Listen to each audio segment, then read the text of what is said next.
शिव का प्रिय महीना सावन 22 जुलाई 2024 को शुरू होने वाला है।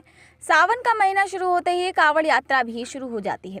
सावन के महीने में कांवड़िए पवित्र स्थान से गंगा जल लेकर आते हैं और महादेव का जलाभिषेक करते हैं। कांवड़ यात्रा के दौरान कांवड़िए सैकड़ों किलोमीटर तक नंगे पांव पैर चलते हैं।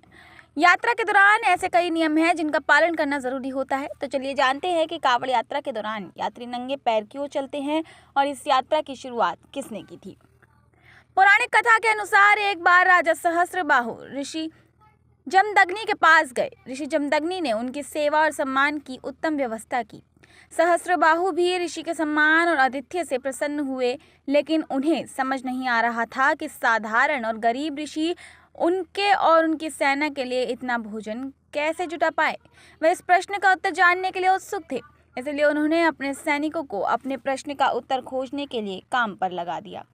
कुछ समय बाद उन्हें उनके प्रश्न का उत्तर मिल गया। सैनिकों ने सहस्त्रबाहु को जानकारी दी कि श्री ऋषि जमदग्नि के पास कामधेनु नामक एक दिव्य गाय है। वे इस गाय से जो भी मांगते हैं उन्हें मिल जाता है।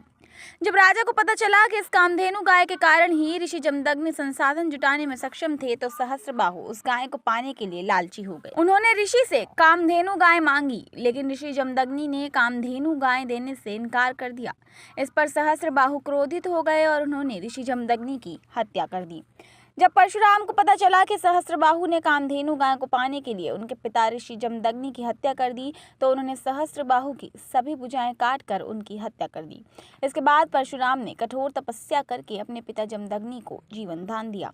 जीवित होने के बाद जब ऋषि को पता चला कि परशुराम ने सहस्त्रबाहु का वध कर दिया, तो उन्होंने इसका पश्चाताप करने के लिए परशुराम से भगवान शिव का जलाभिषेक करने को कहा।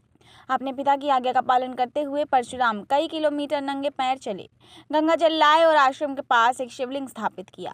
महादेव का महाभिषेक किया, उनकी स्तुति की। तभी से सावन के महीने में नंगे पैर चलकर कांवड़िए पवित्र स्थान से जल भर कर लाते हैं और शिव जी का अभिषेक करते हैं। फिलहाल के लिए इतना ही। ऐसी ही और जानकारियों के लिए आप देखते रहिए नेक्स्ट 9 स्पिरिचुअल। तब तक के लिए धन्यवाद।